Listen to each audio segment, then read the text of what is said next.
하나님 아버지, 주의 성령께서 우리의 마음 가운데 역사하셔서 말씀을 통하여 우리의 생각과 뜻이 치유되며 우리의 세포가 살아나는 놀라운 경험을 하게 하여 주시옵소서.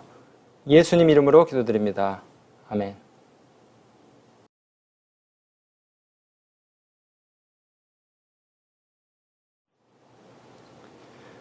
세포는 생각에 반응한다. 오늘날 수많은 과학적인 증거들이 이 사실을 입증해주고 있습니다. 나는 할 수 있어 라고 생각하면 어떤 일에서든지 우리는 긍정적인 결과들을 맛보게 됩니다. 헤더 와이스턴은 태어난 지 1년 6개월이 되었을 때에 디프테리아 예방주사 부작용으로 왼쪽 귀 청각 기능의 95%를 잃어버렸어요. 3살 때 다시 뇌세포에 마비가 와서 어른이 되어도 겨우 초등학교 3, 4학년 정도의 지능밖에는 가질 수 없다는 의사의 선고를 받았습니다. 얼굴이 예뻤지만 불행하게도 청각 장애자였기 때문에 말도 제대로 하지 못했어요. 그런데 그 어머니는 늘 이 딸에게 얘야, 넌 이 나라에서 유익하고 필요한 사람이 될 수 있단다. 넌 할 수 있어. 라며 기도하는 마음으로 늘 격려하고 가르친 결과 마침내 엘라바마 대학을 졸업하고 미인 선발대회도 출전하게 되었는데 이 선발대회 과정 중에는 출전자의 특기와 매너와 말솜씨 등을 보는 인터뷰가 있었어요. 그런데 이 청각 장애를 안고 있던 그녀에게 이것은 몹시 불리한 테스트였습니다. 그래서 말로 하는 인터뷰 대신에 전공인 발레로 인사를 했어요. 비아 돌로로사, 십자가를 지시고 골고다로 가시는 예수님의 순환을 발레로 연출했는데 모든 심사위원들이 아니 어떻게 저 듣지도 말하지도 못하는 아가씨가 저렇게 아름답게 작품을 표현하는가 감동을 받고 눈시울을 적시는 사람도 있었어요. 모든 신문들은 이것이 기적이다 하면서 대서특필을 했어요. 의학으로는 초등학교 3, 4학년 발달밖에 안 되지만 하나님의 능력은 무한하다라며 격찬했어요. 여러분, 우리에게 능력 주시는 분 안에서 긍정적인 마음으로 하는 일들을 통하여 하나님의 살아계심을 경험하시기 바랍니다. 능치 못할 일이 없으신 하나님의 역사는 사람들이 가진 통계를, 인간의 편협한 이해를, 우리의 조악한 상상을 뛰어넘는다는 것을 기억하시기 바랍니다. 여러분이라고 그 통계를 못 뛰어넘을까요? 아니요. 분명히 하나님은 그 통계를, 그 수치를 뛰어넘으십니다. 마가복음 5장 25절로 28절에 12년 동안 혈류병을 앓는 한 불쌍하고 가련한 여인이 있었어요. 남에게 내놓고 도움을 받기에 수치스러운 이 병으로 인해서 여인은 많은 의사를 만났고 이약 저약 다 써보았고 있던 것도 다 허비했지만 아무 효험이 없었어요. 도리어 몸은 점점 쇠약해져 가고 병이 더 깊어갈 때에 예수에 대한 소문을 들었습니다. 낳고 싶었어요. 너무나 간절했어요. 하지만 용기가 필요했습니다. 자기 같은 사람이 그 수많은 환자들 중에 예수님의 은혜를 힘입을 기회를 얻게 되라고는 아예 생각조차 할 수가 없었어요. 그런데 언제부턴가 예수님의 소문을 들으면서 그녀는 혹시 그분이 옷자락에 손이라도 대보았으면 하는 막연한 그러나 간절한 염원, 갈망, 소원을 마음에 품기 시작했어요. 그냥 충동적이나 일시적인 것이 아니라 이미 오래전부터 예수님에 대한 소문을 듣고 그의 생각은 늘 예수님께로 향하게 되었습니다. 예수님이 2번째 갈릴리 선교여행을 떠나가시 전부터 이 여인은 예수님 앞에 나가기를 간절히 원했지만 주님이 이 여인의 동네에 오시는 것이 얼마 동안 불가능한 상황이었기 때문에 꽤 오랫동안 여인은 마음으로 늘 주님과의 접촉을 소원했어요. 이제 예수님이 다시 가버나움으로 돌아오셨다는 것을 알게 되었을 때 이 여인은 그분이 가르치며 취하고 있는 호숫가로 서둘러서 갔지만 그분을 놓치고 말았어요. 다시 예수님 마태의 집에 계신다는 사실을 듣고 그분을 만날 기대를 안고 곧바로 갔지만 또 한 발 늦었어요. 이제 예수가 야이로의 집을 향해 아주 느리게 움직였기 때문에 그녀는 마침내 그분을 따라잡을 수 있게 되었습니다. 그래서 무리 가운데 섞여 뒤로 와서 그분의 옷에 손을 대었어요. 28절에 이는 내가 그의 옷에만 손을 대어도 구원을 얻으리라 하밀러라. 같은 사건을 기록하면서 마태는 9장 21절에 이는 제 마음에 그 겉옷만 만져도 구원을 받겠다. 다른 말로 하면 이는 제 생각에 이렇게만 해도 구원을 얻으리라. 여러분, 여기 이 여인의 생각에 주목해 보시기 바랍니다. 여인의 생각이 어떤 생각입니까? 희망과 기대를 점화시키는 생각이에요.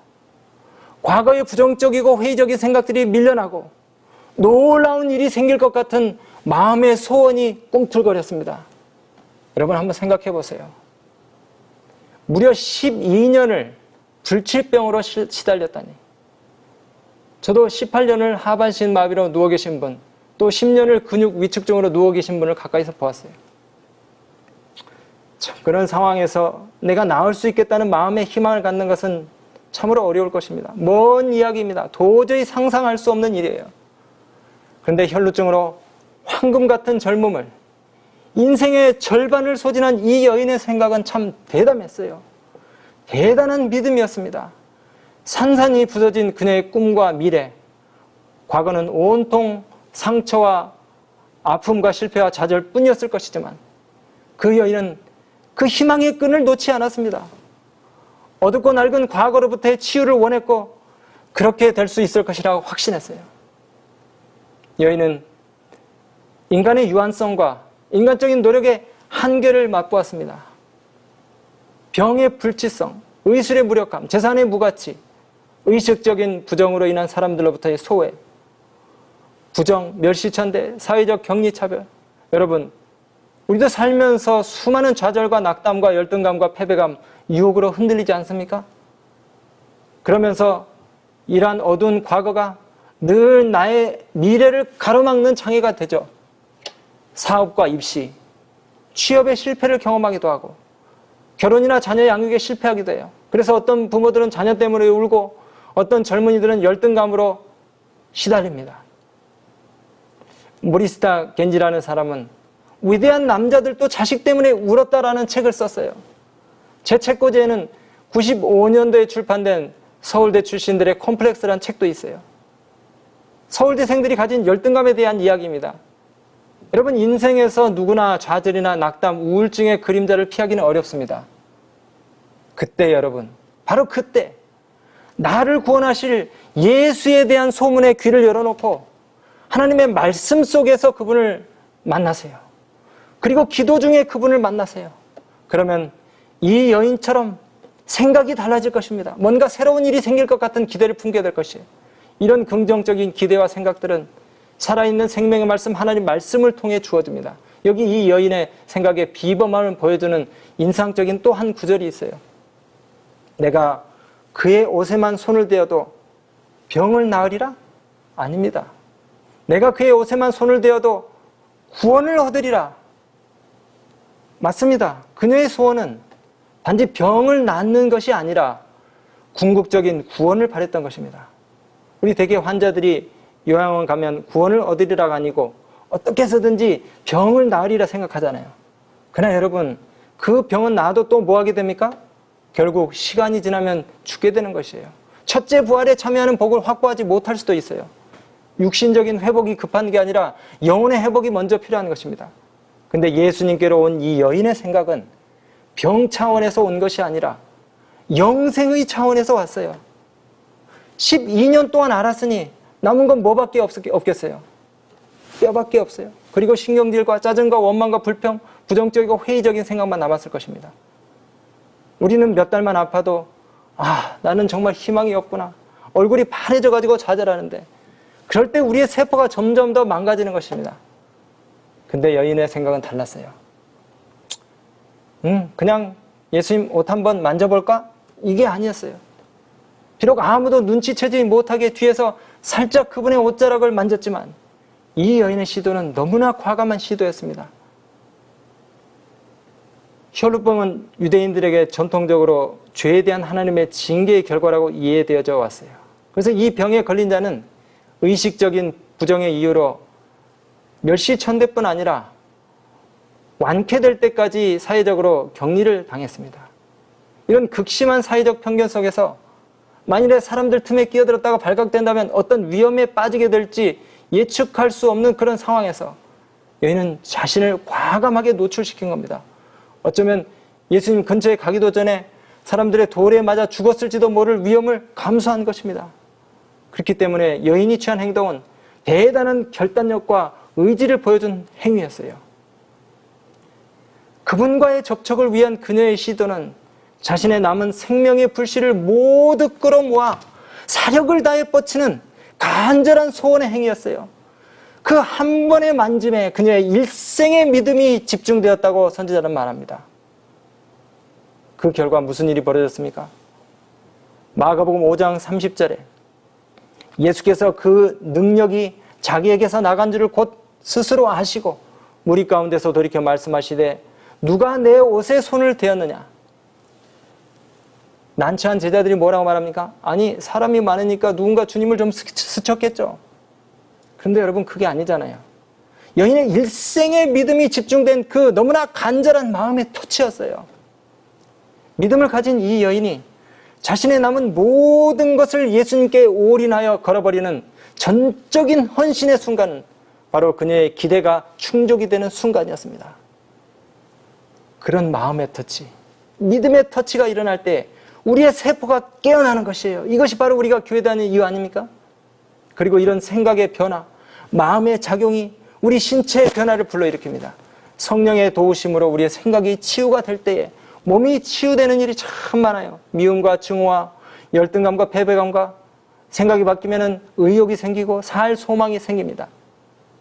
우리의 기억력이 활성화되고 공부가 저절로 돼요. 삶의 탄력이 생기고 하는 일에 능률이 오릅니다. 사람들과의 관계가 회복되고 어떤 상대가 와서 나를 괴롭혀도 주눅들지 않습니다. 긍정적인 생각과 태도가 몸의 건강을 불러올 뿐만 아니라 우리 운명의 변화를 가져올 수 있다는 것입니다. 여러분, 요즘 심신상관의학이 주목을 많이 받고 있는데요. 이 마음의 터치가 수많은 기적들을 불러오는 것에 대해 최근에 과학자들이 또 의학자들이 연구 보고하고 있습니다. 즉 마음이 치료가 될 때에 몸이 회복된다는 것이죠. 왜냐하면 감정의 작용이 이루어지는 이 마음과 육체는 매우 밀접하게 연관이 되어 있기 때문입니다. 심적 스트레스가 병을 불러옵니까? 마음속에 있는 슬픔과 걱정과 불안, 그리고 불만, 후회, 죄책감, 불신, 이 모든 것들이 우리의 생명력을 저하시키고 쇠약과 죽음까지도 초래할 수 있다고 말합니다. 역으로 우리의 몸이 병이 들면 마음이 어두워지고 우울해지잖아요. 그래서 이 마음과 육체 이 둘은 하나가 영향을 받으면 또 다른 하나도 영향을 받게 돼 있어요. 좀 쉬운 예로 제 중학교 때 친구 하나는 국어 시험만 보면 늘 배가 아파요. 이 친구는 국어에 대한 징크스가 있나 봐요. 소위 국어 과목에 대한 스트레스가 너무 심하게 있어 왔어요. 그래서 거짓말 같지만 늘 국어 시험지를 받아드는 순간에는 배가 아팠어요. 여러분, 우리가 미운 사람이 생기면 어디가 아픕니까? 이 목이 뻐근하고 뒷골이 땡기죠? 네, 저도 그런 경험을 했어요. 정말 미운 사람의 발자국 소리만 들어도 목 뒤가 이 뻣뻣해지면서 머리가 아파져요. 그 미운 사람이 내 목을 때렸습니까? 아니잖아요.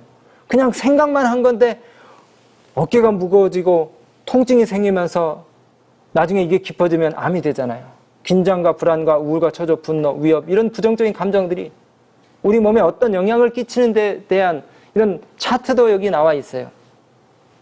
이모셔널 차트. 우리가 위협을 느끼는 상황을 보게 되면 생명중추라고 불리우는 이 시상하부를 통해서 전달된 감각 정보가 우리의 이 자율신경계를 활성화시키고, 그래서 이 스트레스 호르몬이 나오면 간장이나 이 근육들이 영향을 받아서 혈액 속에 당이 올라간답니다. 그래서 그 스트레스 제공자와 싸우거나 도망할 준비를 갖추게 돼요. 다시 말씀드리면 이 자율신경계가 활성화되면 우리의 심장이나 혈관들이 과도하게 작동을 하면서 심박수가 막 급증하고 또 혈압이 상승하고 가슴이 두근거리거나 얼굴이 붉어지잖아요. 위장이 영향을 받기 때문에 소화도 안 돼요. 그러므로 많은 경우 우리가 당하는 대부분의 고통은 이 마음에서부터 온다는 것입니다. 약 25년 전에 제가 대천에서 목회를 할 때 저희 집사님의 남편이 척수암에 걸리셔서 통증이 너무 심하고 뼈가 경직되어가지고 무릎을 펴지를 못한 채 이렇게 양반다리로 주로 누워 계시거나 앉아 계시고 또 거동을 못했어요. 그래서 원자력 병원에서 치료 회복이 불가하다는 그런 판정을 받을 정도로 심각한 상태에 놓이시게 되었는데, 그 당시에 오픈을 한 지 몇 달 되지 않은 천북의 산림동산에 정말 그 지푸라기라도 붙잡고 싶은 심정으로 이분 가족들이 이분을 모시고 갔어요. 근데 몇 주도 지나지 않아서 지팡이를 잡고 가족들의 부축을 받아 걸으시게 되었다고 소식이 왔어요. 그리고 침례를 받으시게 되셨다는 거예요. 근데 그날 침례식에 또 한 분이 침례를 받으셨는데, 우연히 저희가 그 50대 초반의 초등교사였던 이 여성분의 간증을 듣게 됐어요. 어느 날부터 이 목소리가 안 나오던 이 여교사는 병명을 알 수 없지만 여러 병원에서 불치 판정을 받았어요. 교사인데 목소리를 잃었으니 얼마나 답답하겠습니까? 모든 희망이 다 꺾인 채 아는 지인의 소개로 하나님을 알지도 못하는 이 여교사가 마지못해 이 요양원에 온 것입니다. 근데 와서 보니까 눈에 띄는 외과적인 치료 행위는 전혀 하지 않고 아침 저녁으로 예배를 참석하라고 하고, 먹기 힘든 채식 식단에 마음에 내키지 않는 스마일 노래, 또 예수 노래를 부르라는 것이에요. 근데 참 놀라운 것은 아침 저녁으로 주어지는 이 설교 말씀 속에서 자신이 가졌던 그 마음의 고통, 즉 시어머니에 대한 미움과 편견과 증오를 하나씩 떨쳐버리기 시작한 겁니다. 이미 돌아가신 지 오래된 이 시어머니지만 혹독한 시집살이로 시어머니에 대한 집요한 스트레스, 정말 이 장독 때만 봐도, 발자국 소리만 들어도 심장이 막 뛴다고 하잖아요. 근데 그 불안한 증세를 수십 년 동안 품고 살면서 얼마나 힘들었겠어요. 근데 이제 아침 저녁으로 주어지는 그 말씀 속에 사랑에 대해서, 용서에 대해서, 십자가에 대해서, 희생과 헌신에 대한 이야기들을 들으면서 죽은 그 시어머니가 그렇게 불쌍하고 애처로운 생각이 들기 시작하더라는 겁니다. 요양원에 온 지 채 한 달이 못 되었던 금요일 저녁 어느 날 10시쯤에 모든 입소자들이 이부자리를 깔고 잠을 청하려는데, 갑자기 한 여인의 목소리가 숙소 로비에서 들렸어요. 목소리가 난다! 목이 터졌다! 하면서 소리를 지르는 겁니다. 바로 이 목소리를 잃었던 그 50대 여교사가 치료가 된 순간이었어요. 하나님 말씀이 그 병든 마음에 생기를 불어넣었고, 마음이 치료가 되니까 목소리가 터진 것입니다. 이러한 치유의 기적들은 질병의 치료에 있어서의 정신적 그 영향의 효과를 결코 우리가 간과해서는 안 된다는 아주 중요한 사실을 알게 해줘요. 결국 죄로부터 구원하는 일도 우리의 이 질병을 고치는 일과 서로 밀접하게 연결되어 있다는 힌트를 발견하게 됩니다. 우리 주님께서 말씀을 통해서 우리에게 가르치시는 복음은 우리의 영적인 회복뿐만 아니라 우리의 육신적인 회복을 보장하는 기별이라는 사실을 깨닫게 해준다고 선지자는 말씀하십니다. 혈루병 여인은 이 사실을 알고서 어쩌면 이 믿음의 접촉을 시도했는지 모르겠지만 분명한 것은 예수님에 대한 강력한 믿음, 그리고 그분에 대한 분명한 신뢰가 있었어요. 복음서에서 주님은 늘 병자들을 고치신 후에 병에 대한 말씀보다는 죄사함이나 혹은 구원에 대한 보증을 하셨어요. 소자야, 내 죄사함을 받았느니라. 내 믿음이 너를 구원했다. 즉 영적인 회복이 우리 육신의 회복을 보장할 수 있다는 것입니다. 예수를 믿으시게 되길 바랍니다. 잠언 17장 22절에 뭐라고 말씀하십니까? 마음의 즐거움은 양약이라도 심령의 근심은 뼈로 마르게 하느니라. 마음을 바꾸는 일, 새 마음을 갖는 일은 참 어려운 일입니다. 하지만 분명한 것은 일단 우리가 마음을 바꾸면 우리가 상상할 수 없는 일들이 생긴다는 겁니다. 근데 문제는 우리의 완고하고 이기적인 이 마음을 어떻게 우리가 바꿀 수 있는가 하는 것입니다. 세상에 여러분 근본적으로 마음을 바꿔주는 병원이 없어요. 그러나 하나님의 말씀 속에 변화의 기운이 있습니다. 성령의 능력이 우리에게 새 마음을 불어넣으실 수 있어요. 에스겔서에 보니까 또 새 영을 너희 속에 두고 새 마음을 너희에게 주되 너희 육신에서 굳은 마음을 제하고 부드러운 마음을 줄 것이며 또 내 신을 너희 속에 두어 너희로 내 율례를 행하게 하리니 너희가 내 규례를 지켜 행할지라. 여인이 가졌던 예수께 대한 믿음, 전능자의 능력을 강력하게 붙잡는 믿음이 우리에게 필요합니다. 믿음은 구원함을 베푸는 능력이 아니라 구원함을 받는 도구입니다. 여러분, 생각 속에 잠재하고 있는 내 안에 있는 거대한 골리앗들을 무너뜨려야 합니다. 어두운 과거의 상처에서 비롯된 열등감, 패배감, 해도 안 된다는 부정적인 감정들 다 버려야 돼요. 오늘 우리 마음속에 예수님에 대한 소식이, 그분에 대한 기대감이 우리의 생각과 태도를 바꾸고 불가능이라고 여겼던 일들에 대해서 새로운 관점과 시각으로 볼 수 있는 믿음을 주시기를 기도합니다. 고린도후서 5장 17절에 그런즉 누구든지 그리스도 예수 안에 있으면 새로운 피조물이라 이전 것은 지나갔으니 보라 새 것이 되었도다. 예수님을 알고 경험하게 되면 우리는 새로운 사람으로 태어나게 됩니다. 과거의 실패와 좌절, 좋지 못한 기억들을 다 버리고 새로운 자를 품게 돼요. 다시 태어나게 되는 것입니다. 새로운 생각, 새로운 희망, 새로운 기대, 예수님 때문에 삶이 벅차고 행복해질 것입니다. 참된 자유를 경험하게 될 것입니다. 이것이 바로 예수 믿는 재미요 이유인 것입니다. 기도를 통해서, 말씀 묵상과 찬양을 통해서 날마다 우리의 생각과 뜻을 그분께 드리셔서 여러분 안에 새로운 일을 시작하시는 그분을 경험하시며 그분 안에서 여러분의 새로운 모습을 발견하시기를 주님의 이름으로 축원합니다.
사랑이 많으신 하나님, 오늘 우리를 재림을 기다리는 재림 성도로 살게 해주셔서 감사합니다.